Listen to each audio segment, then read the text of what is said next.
Once again welcome students.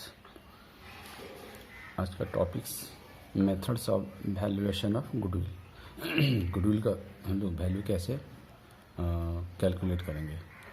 देखो, एक बात बहुत क्लियर पहले ही बता दिया कि it is very difficult to assess the value of goodwill. Goodwill का सही वैल्यू निकालना संभव वैसे नहीं है। ये इंटेंजिबल एसेट नज़र नहीं आता है, ठीक है।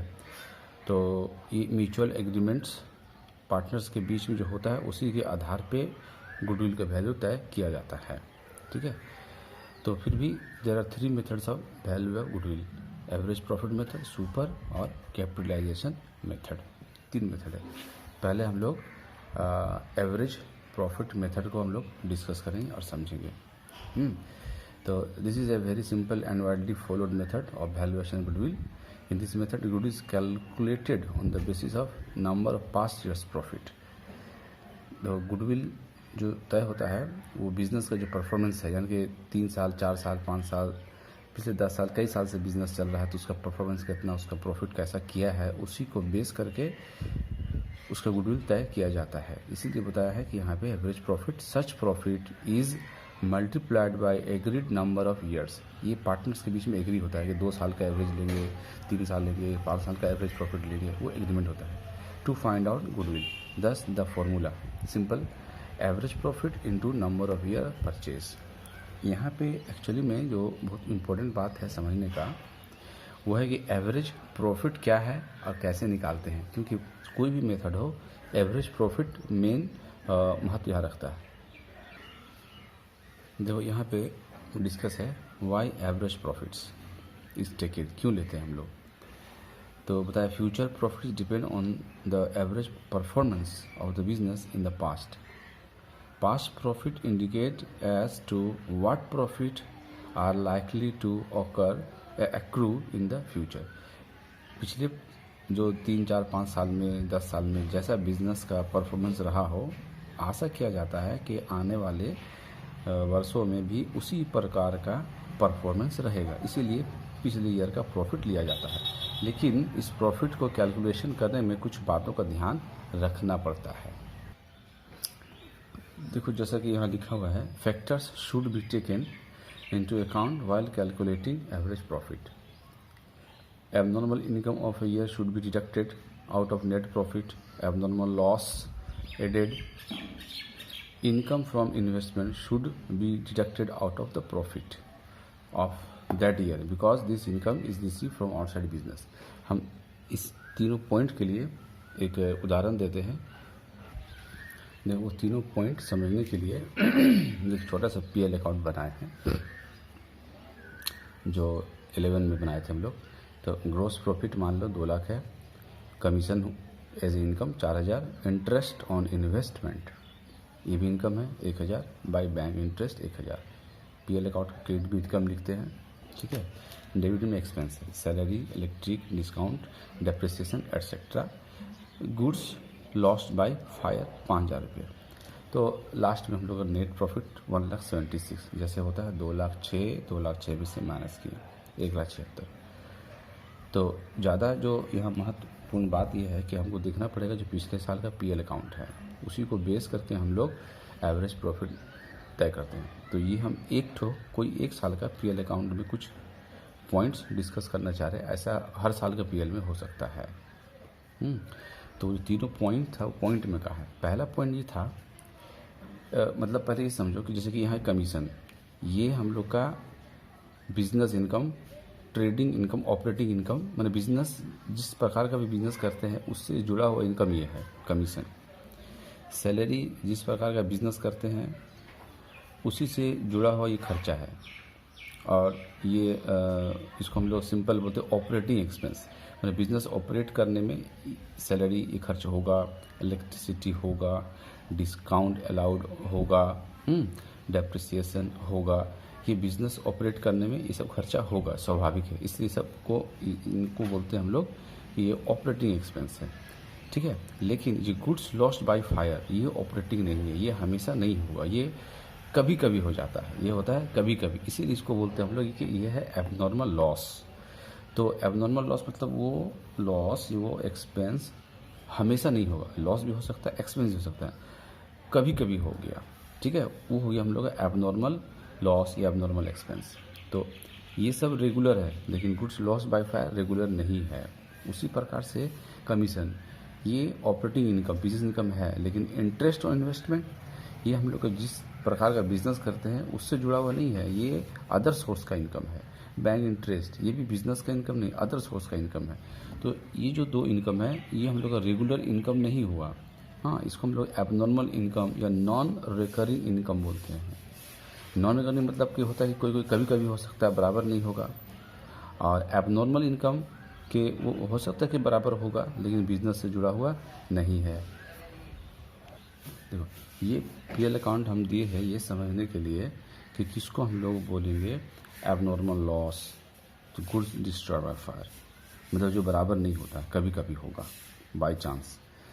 बैंक इंटरेस्ट ये हम हर साल मिलेगा, लेकिन ये मेरा बिजनेस का इनकम, ऑपरेटिंग इनकम नहीं है, ठीक है। इसी प्रकार से बहुत से उदाहरण है जो हम लोग का ऑपरेटिंग इनकम, बिजनेस इनकम नहीं हो सकता है, कोई दूसरा सोर्स का इनकम है, ठीक है। तो पहले हम लोग को पीएल अकाउंट में ये चीज़ को ऑब्जर्व करना होगा, फिर उसके बाद में प्रॉफिट में थोड़ा सा अमेंडमेंट, चेंजिंग लाना होगा, क्योंकि ये सब जो घटना हुआ, अगर ये सब नहीं होता तो ये नेट प्रॉफिट हम लोगों का कितना होता, ये पहले समझना बहुत ज़रूरी है। तो अब जो किताब का जो लाइनिंग था उस लाइन के हिसाब से समझें। पहला लाइन था कि abnormal income of a year should be deducted, बोला एबनॉर्मल इनकम को आप माइनस कर दीजिए। क्यों बोला? देखो, ये है एबनॉर्मल इनकम, है ना, तो ये 1000 ये भी है एबनॉर्मल इनकम, या ऐसा बोलो कि ये बिजनेस से जुड़ा हुआ इनकम नहीं है जिस प्रकार का बिजनेस करते हैं। तो लाइनिंग का था कि abnormal income of year should be deducted, इसको माइनस करने के लिए बोला जा रहा है। क्यों बोला जा रहा है? क्योंकि जब ये 1000 यहाँ लिखे हैं हम लोग, तो इसके कारण ये प्रॉफिट में इंक्लूड हो गया। तो 1,76,000 जो हुआ उसमें ये 2000 रुपया ये दोनों का योगदान है। तो ये मेरा एबनॉर्मल इनकम है, इसलिए इसको माइनस करना है, ठीक है। तो किताब में वही पॉइंट नंबर 1 में लिखा हुआ था कि लेस कीजिए, तो हम लिखा लेस एबनॉर्मल इनकम। तो यहाँ एबनॉर्मल इनकम में हम लोग का एक तो बैंक इंटरेस्ट है और एक इंटरेस्ट और इन्वेस्टमेंट है। हम एक ही बार 2000 रुपये लिख देते हैं शॉर्ट में, फिर बाद में इसका फॉर्मेट कर देंगे तो 1,74,000 आया। देखो क्वेश्चन में वो जो अभी पढ़े हम, उसमें दूसरा पॉइंट था abnormal loss of a year should be added back. तो एबनॉर्मल लॉस किसको हम लोग बोल रहे हैं? इसको बोल रहे हैं हम लोग, क्योंकि ये तो ऑपरेटिंग बिजनेस इनकम है, रेगुलर एक्सपेंस है, लेकिन ये हम लोग का एबनॉर्मल लॉस है, तो इसको ऐड करने के लिए बोला गया है, शुड बी एडेड। तो इसको ऐड करने क्यों बोला गया? क्योंकि ये हर साल नहीं होगा, ये बाय बेट लक था कि मेरा गुड्स लॉस बाय फायर हो गया। तो अगर ये लॉस मेरा नहीं होता, हर साल तो नहीं होगा, क्योंकि फ्यूचर में हम लोग का, हमको गुडविल निकालना है, फ्यूचर का तय करना है कितना गुडविल वैल्यू होना चाहिए। तो ये तो हर साल तो नहीं होगा, ये लॉस हर साल नहीं होगा। तो अगर ये नहीं होता तो यहाँ इफेक्ट क्या होता? मान लो 5000 नहीं लिखेंगे तो ये मेरा बढ़ेगा, तो इसीलिए वहाँ लिखा है abnormal loss of year should be added back. तो हम यहाँ पे लिखते हैं ऐड, इसलिए लिखते हैं ऐड एबनॉर्मल लॉस। तो एबनॉर्मल लॉस है गुड्स डिस्ट्रॉयड बाय फायर है, 5000 है, इसीलिए हम लोग ऐड लिखे, हम लोग यहाँ लिखे ऐड एबनॉर्मल लॉस 5000। तो ये हो गया 1,79,000, ठीक है। और एक पॉइंट यहाँ है कि income of from investment should be deducted, तो वो मैंने इसी में ले लिया, ठीक है। अच्छा, तो ये हम लोग दो चीज़ इसको लेस किए, इसको ऐड किए, एबनॉर्मल लॉस है। अच्छा, नेक्स्ट कुछ एग्जांपल किताब में उसे दिया हुआ नहीं है, जैसे less genuine expenses earlier ignored. ऐसा हो सकता है कि कुछ एक्सपेंस जो पार्टनर या कोई भी जो पहले बिजनेस करता था वो उस एक्सपेंस को इग्नोर किया हो। एग्जांपल में जैसे इंश्योरेंस होता है कि हम लोग बिजनेस तो कर रहे थे लेकिन इंश्योरेंस नहीं कराते थे पहले, लेकिन ये जेन्युइन एक्सपेंस इसको करना चाहिए था, नहीं किया, तो हम लोग फ्यूचर में ये एक्सपेंस शो करेंगे। तो इसीलिए जो हम पिछले साल का जो प्रॉफिट निकाले हैं तो उसमें तो इस पीएल अकाउंट में तो इस तरह का जो इंश्योरेंस का जो खर्चा है शो नहीं किए। अगर सही में शो किए होते तो मेरा ये तो प्रॉफिट नहीं होता, थोड़ा कम होता। तो इसीलिए genuine expense earlier ignored like insurance, तो उसको हम लोग लेस करेंगे। क्वेश्चन में मेंशन रहेगा सपोज 2000 है, इसको हम लोग लेस करेंगे। तो ये हम लोग का 1 लाख कितना हो गया, 77,000 हुआ। ठीक है, उसी प्रकार से और भी बहुत से एग्जांपल होता है, वो आइडिया समझ में आ जाएगा। सपोज एक और होता है, लेस करना होता है, less capital expense, capital expenditure, capital expenditure wrongly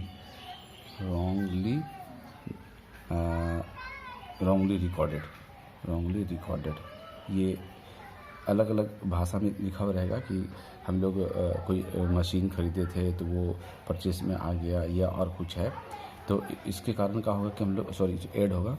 तो ये हम लोग का क्या हुआ कि अगर हम लोग कोई कैपिटल एक्सपेंस पीएल का, देखो पीएल का अगर डेबिट में, चाहे ट्रेडिंग का डेबिट में कुछ एक्सपेंस शो कर देंगे तो यहाँ कुछ भी शो करने से, एक्सपेंस शो करने से ये प्रॉफिट कम हो जाएगा।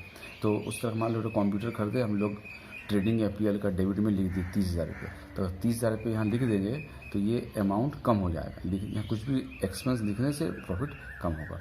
तो मान लो गलती से हम लोग पिछले साल का पीएल में जो कंप्यूटर खरीदे थे 30,000 रुपये, वो हम लोग डेबिट कर दिए, तो उसके कारण क्या होगा, अगर ये लिख देंगे तो ये ऑटोमेटिक अब 176 नहीं होगा ना, 46 हो जाएगा। तो ये कहा कि हम लोग का रॉन्ग है, तो हटा देंगे तो ये बढ़ जाएगा। तो हम लोग तो पीएल अकाउंट बना लिए है ना, इसलिए उसका एडजस्टमेंट हम लोग अभी करेंगे। तो ऐड करेंगे capital expenditure only recorded, suppose 30,000, इसको हम लोग ऐड करेंगे। ठीक है, तो ये हम लोग अभी चेंज हो जाएगा। ठीक है, तो ये मान लो 2,07,000 हो गया। इस तरह से और भी होता है, स्टॉक का होता है एडजस्टमेंट। तो स्टॉक का भी हम खाली एडजस्टमेंट लिख दे रहे, सम बनाएंगे तो समझ में आ जाएगा। तो ये ऐड भी हो सकता है, लेस भी हो सकता है। हाँ, मतलब एडजस्टमेंट यहाँ पर लिख दे रहे, प्लस या माइनस भी हो सकता है, plus minus adjustment of stock, adjustment of stock. ये कब ऐड होगा कब लेस होगा सम बताएंगे तो समझ में आ जाएगा। तो उसको हम लोग यहाँ एडजस्ट करेंगे, ऐड करना हो तो ऐड करेंगे, लेस करना हो तो लेस करेंगे। तो यहाँ पे जो फाइनल अमाउंट आएगा, यहाँ पे फाइनल अमाउंट आएगा वो हम लोग का एक्चुअली में प्रॉफिट कहलाएगा। जितना भी आए, जो यहाँ पे आए, यही होगा प्रॉफिट। तो इस तरह से ये एक पॉइंट है जिसको हम लोग फॉलो करेंगे। 2-3 सम बनाने से ये क्लियर हो जाएगा। अभी हम एक सम दिखाते हैं, देखो एक और पॉइंट इंक्लूड करते फिर करेंगे हम लोग, सम बनाएंगे। देखो plus minus adjustment of stock, ये तो होगा। ये कब क्यों होता है, सम बनाएंगे तो समझ में आएगा कि कब हम लोग स्टॉक ऐड करेंगे, कब लेस करेंगे, बोलना ठीक नहीं है। एक चीज़ जो लेस होगा ही होगा वो हम बता दें। एक्चुअली में ये इस पॉइंट से जुड़ा हुआ होता है, जेन्युइन एक्सपेंस अर्लियर इग्नोर्ड। तो ये बहुत इंपॉर्टेंट है, हर सम में मिलेगा। Less remuneration, remuneration of partner का रेमुनरेशन है, तो इसको लेस करना पड़ेगा। ये हम लोग लेस करेंगे ही करेंगे। ठीक है, अब ये जो हुआ यही हम लोग बोलेंगे प्रॉफिट। ठीक है, आप सम देखते फिर समझ में आएगा। देखो ये एग्जांपल का ही सम है, फिर एक्सरसाइज देंगे बनाने के लिए, वो तुम बना के सेंड कर देना, कंप्लीटेड या नॉट कंप्लीटेड इतना ही लिखना। देखो the total capital of the firm of Saurabh Mohit 1 lakh, net profit of the last 3 year 4 lakh है, 40,000, 46 और 52। एबनॉर्मल लॉस 14-15 का। Goodwill of the firm to be value 2 year purchase of the average profit last 3 years, calculate goodwill. ठीक है, अब इसका सम बनाते हैं, question नहीं हुआ ध्यान से देख लेना और उसके बाद में फिर सम बना उसको समझना। तो ये देखो एज पर क्वेश्चन 3 साल का प्रॉफिट दिया हुआ था ना, वो मैंने पुट कर दिया। अब एक लाइन है, there was a abnormal loss 3,000 in 14-15। देखो ये 14-15 है, तो इस 14-15 में लॉस हुआ है। तो फॉर्मूला देख के भी समझ सकता है और ऐसे भी समझ में आ जाएगा। लॉस हुआ है एबनॉर्मल, तो हम लोग इसको क्या करेंगे, ऐड करेंगे। तो यहाँ हम लोग लिखते हैं add abnormal loss. Abnormal loss कौन सा ईयर का बताया, 3000 इन 14-15 इसमें है, तो यहाँ हम लोग ऐड करेंगे, एबनॉर्मल लॉस है। और और कोई कुछ भी नहीं बोला है, ठीक है। तो अब हम लोग इसको एडजस्ट करते हैं। तो ये हो गया 40,000, 49,000 और ये हो गया 52,000। तो चूँकि एवरेज प्रॉफिट्स भी निकालना है इसलिए पहले हम लोग एवरेज प्रॉफिट निकालेंगे। तो एवरेज प्रॉफिट ये जो 40,000 है प्लस 49,000 है और प्लस 52,000 है। तो 3 साल का एवरेज है इसलिए डिवाइड बाय हम लोग 3 करेंगे, ठीक है। तो इसको देखते हैं कितना होता है। तो ये देखो तीनों को ऐड करके 3 से डिवाइड करते हैं हम लोग।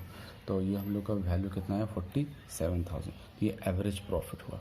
अब यहाँ पर क्वेश्चन है कैलकुलेट गुडविल।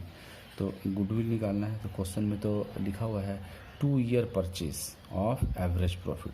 तो इसका मतलब हो गया कि average profit into number of year of purchase into number of years purchase. तो 47,000 into number of year purchase 2, ये क्वेश्चन में मेंशन रहना ही पड़ेगा। ये 94,000 ये हो गया गुडविल। एक और बहुत इंपॉर्टेंट क्वेश्चन दिखाते हैं, ये question number 3, calculate goodwill on the basis of 2 years purchase of average profit. बहुत सिंपल है, यू शुड डू। मैं क्वेश्चन नंबर 4 बनाऊंगा, ठीक है। पहले क्वेश्चन को हम पढ़ दे फिर बनाएंगे। X purchased the business of Y. For this purpose, goodwill is to be 100% of the average annual profit of last 4 years. तो है कि एवरेज प्रॉफिट यहाँ पे निकालना है। तो प्रॉफिट 1 लाख ये लिखा हुआ है, लॉस लिखा हुआ है, आप अच्छा से पढ़ लीजिए। मैं ये जो एडजस्टमेंट है इसको मैं पढ़ता हूँ। ये आंसर है आपका। अच्छा, ये क्या लिखा हुआ है देखो। During the year 31 March A machine good destroyed accident 60,000, ठीक है। ये सब कुछ हम सब बनाएंगे तो रिपीट कर देंगे। पहले जो क्वेश्चन में लिखा हुआ है उसको हम देखते हैं।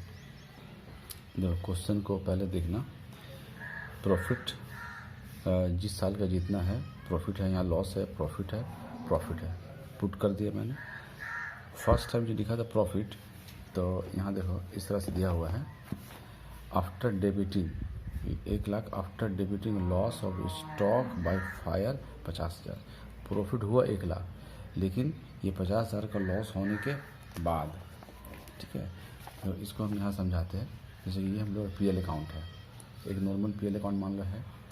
तो ये सपोज यहाँ 2 लाख रुपये दिया हुआ है ऐड करके, ठीक है ना, ये 2 लाख। और क्वेश्चन में बोलना का क्या चाहा कि तो ये 2 लाख रुपये प्रॉफिट जो हुआ है, तो 1 लाख, यहाँ 1 लाख प्रॉफिट कब हुआ, 50,000 रुपया डेबिट किए हम लोग। किस लिए डेबिट किए हैं, गुड्स लॉस्ट बाय डेबिटिंग लिखा ना, after debiting loss of stock by fire. तो हम लोग डेबिट किए हैं 50,000 रुपया। तो प्रॉफिट कितना आया है 1 लाख, क्वेश्चन में ये लिखा हुआ है। तो ये 1 लाख आया ये डेबिट करने के बाद। तो देखो फॉर्मूला में जो लिखा है वो तुम पढ़ लेना, लेकिन कॉमन आइडिया, ये हम लोग का लॉस है, एबनॉर्मल लॉस। हर साल थोड़ी होगा, इस साल हुआ, हमेशा नहीं होगा। तो हम लोग अभी इस लॉस को इग्नोर करेंगे, तो इग्नोर जब करेंगे यानी कि लॉस को नहीं मानेंगे, हर साल नहीं हो सकता है। तो ये नहीं रहेगा तो ये हम लोग का क्या होगा, बढ़ जाएगा। 1 लाख नहीं हो गया 50,000 रुपया और बढ़ेगा 1.5 लाख। इसको शो नहीं करेंगे तो कितना हुआ, 1.5 लाख होगा। इसलिए फॉर्मूला में भी लिखा हुआ है कि हम लोग एबनॉर्मल लॉस को हम लोग क्या करते हैं, ऐड करते हैं, है ना। फॉर्मूला में लिखा हुआ है एबनॉर्मल लॉस को हम लोग ऐड करते हैं, वो तुम देख लेना। तो इसीलिए यहाँ हम लोग ऐड लिखते हैं, यहाँ पर ऐड हाँ, goods lost by fire, goods lost by fire, ये इसी ईयर का है, इसीलिए यहीं पे लिखेंगे हम लोग 50,000, ठीक है। अच्छा, तो दूसरा जो क्वेश्चन है 2017 में, ये हम लोग का 1,50,000 लॉस, ये लॉस कब आया है, मतलब includes voluntary retirement compensation paid 80,000। देखो 2017 का जो लॉस दिखाया है उसका हम एक एग्जांपल उसी PL में दिखाते हैं फिर से। वो होता है कि नेट लॉस हुआ है, तो हम लोग इधर लिखेंगे 1.5 लाख। ये लॉस हुआ कब हुआ, जब कॉम्पेंसेशन 80,000 पेड किए हैं उसके बाद। ये सब एक्सपेंस है। तो अभी जेन्युइन बात, ये हम लोग एक्सपेंस 80,000 शो किए तो लॉस आया। तो हम लोग कैसे करके कैलकुलेशन करते हैं, सबको जोड़ते हैं, जोड़ने के बाद में माइनस करते हैं तो यहाँ पे आता है। तो मेरा कहने का मतलब है कि ये जो 1,50,000 है लॉस, इस लॉस में ये भी इंक्लूड हो गया। अगर ये नहीं रहता, क्योंकि तो ये भी हम लोग का रिकरिंग एक्सपेंस नहीं है, ये भी कभी कभी होता है। इस साल ये हम लोग का ऑपरेटिंग एक्सपेंस भी नहीं है, ठीक है। तो ये पीएल में शो नहीं होना चाहिए, ये ऑपरेटिंग एक्सपेंस नहीं है, ये हर साल नहीं होता है, ठीक है। कॉम्पेंसेशन मतलब वर्कर को एक्सीडेंट हो गया या इसलिए पैसा देने पड़े ना, या किसी को वॉलंटरी रिटायर मतलब होता है कि पहले रिटायर हो गया है ना, किसी को कोई काम नहीं कर पा रहा तो रिटायर करते हैं हम लोग। देखो तो फॉर्मूला में भी लिखा है कि ऐड करना होता है एबनॉर्मल लॉस को ऐड करना होता है। तो अभी ये भी एबनॉर्मल लॉस है, तो इसको हम लोग क्या करेंगे, ऐड करेंगे। तो ये लिखे हम लोग ऐड कॉम्पेंसेशन, कौन सा ईयर का है, 17 का है। तो यहाँ पे 80,000 हम लोग ऐड यहाँ डेज दे दिए। नेक्स्ट है कुछ अलग पॉइंट है, उसको पढ़ते अभी हम। देखो during the year 31 March 2017 machine goods destroyed in accident 60,000। तो 17 का अंत में 60,000 का मशीन डिस्ट्रॉयड हो गया और उसको हम लोग पीएल का डेबिट में लिख दी। कोई भी लॉस हो तो पीएल का डेबिट में ही जाता है। तो ये भी हम लोग का एबनॉर्मल लॉस है, तो इसको भी हम लोग ऐड करेंगे। 17 का है तो हम लोग इसको 17 में ही ऐड करेंगे। तो ऐड मशीन डिस्ट्रॉयड 16 17 में ऐड करना है, कितना है 60,000 का ऐड करेंगे, ठीक है। नेक्स्ट पॉइंट पढ़ते हैं। देखो ये पॉइंट देखो, 1 जुलाई 17 टू कंप्यूटर 40 ईच मतलब 80,000 we are purchased and debited to travelling expense account. तो ये 80,000 का रेवेन्यू एक्सपेंस असल में है और उसको लोग शो कर दिया है किसमें, पीएल का डेबिट में। तो सबसे पहली बात तो जो पीएल का डेबिट में अगर लिखा है तो ये गलत है, यानी कि उस साल का एक्सपेंस शो हुआ, मतलब इसको कैपिटल एक्सपेंडिचर बोलते हैं हम लोग ना। तो अगर फॉर्मूला के हिसाब से बोले तो यहाँ लिखा है ना कि ऐड करते हैं कैपिटल एक्सपेंडिचर रॉन्गली रिकॉर्डेड। तो कंप्यूटर खरीदना तो ये तो हो गया कैपिटल एक्सपेंस, तो इसको ऐड करना पड़ेगा। जिस साल खरीदा उस साल पहले ऐड कर। देखिए क्वेश्चन में कि कंप्यूटर को 1 जुलाई को परचेज किया 2017, 1 जुलाई 2017।